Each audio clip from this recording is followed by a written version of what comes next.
Okay, we're going to show you how to convert. Oops. I should put this on.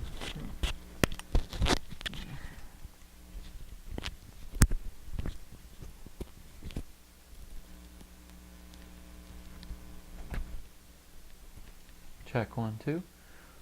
Okay. All right, time to show you how to convert atoms to moles. So let's read the problem together first. It says if a sample of neon has 3.6 times 10 to the 25 atoms, okay, underline that, how many moles is that? Okay, so we are given atoms and we're looking for moles. One really important fact to keep in mind is that an atom is a type of particle, okay? Just remember this for a second, okay? It's maybe a little silly information, but it's important. There's lots of particles that are in chemistry. There's molecules, there's atoms, okay? Either way, whenever you're dealing with moles and particles, 1 mole is always equal to 6.02 times 10 to the 23rd, okay? So that's whether you're talking about moles of atoms or moles of molecules, okay? Could mean either or.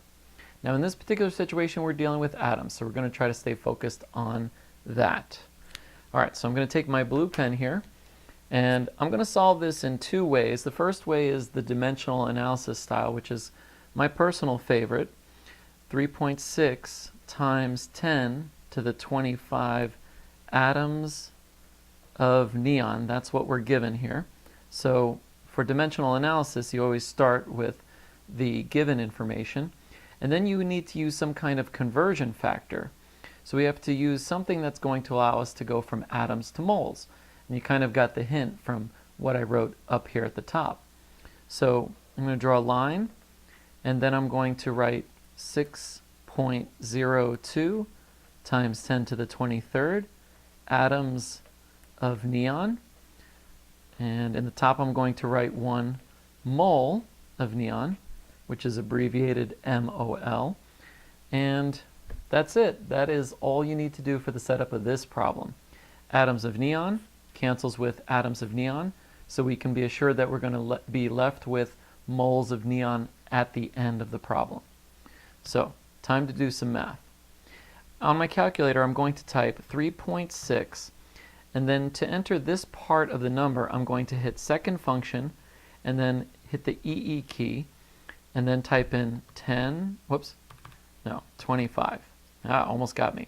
You see, this E actually takes the place of the times 10. So you don't need to write that because the calculator understands that when you write an E, that it means times 10, and this 25 is what the 10 has been raised to. So I'm going to take this number times 1, which isn't going to do very much, and then I'm going to divide by 6.02, again, second function EE, and I just need to type in 23. Okay, so my final answer becomes 59.8, and that's moles of neon, okay, which I'm abbreviating as MOL. Okay, so that is the dimensional analysis style for doing these kinds of problems. Now, if you like this method, then that's all you need to do. You can stop the video here.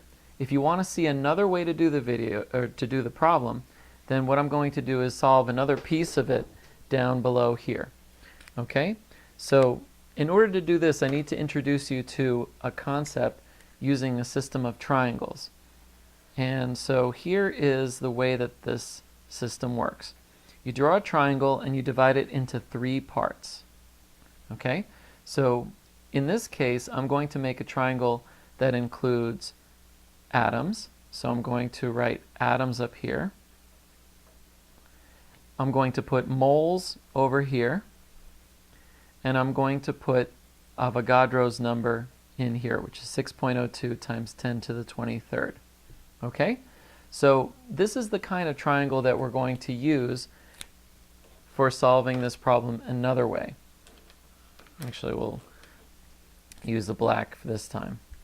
Okay, so with my particular problem, I'm going to put in those values. So I was given 3.6 times 10 to the 25 atoms. So I'm going to write that up here.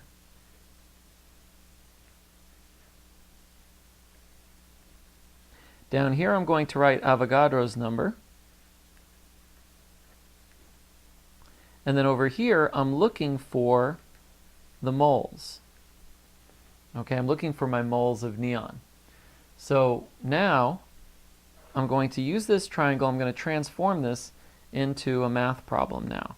So it's X moles of neon is equal to 3.6 times 10 to the 25 divided by 6.02 times 10 to the 23rd. And that's all I need to do. So I'll enter these numbers on my calculator just to show you that it works either way. 6.02 EE 23, and there you have it.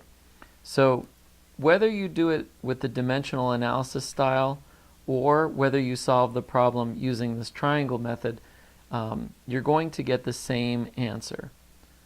Now your teacher may or may not prefer this method, and that I'm going to have to leave up to you to figure that one out.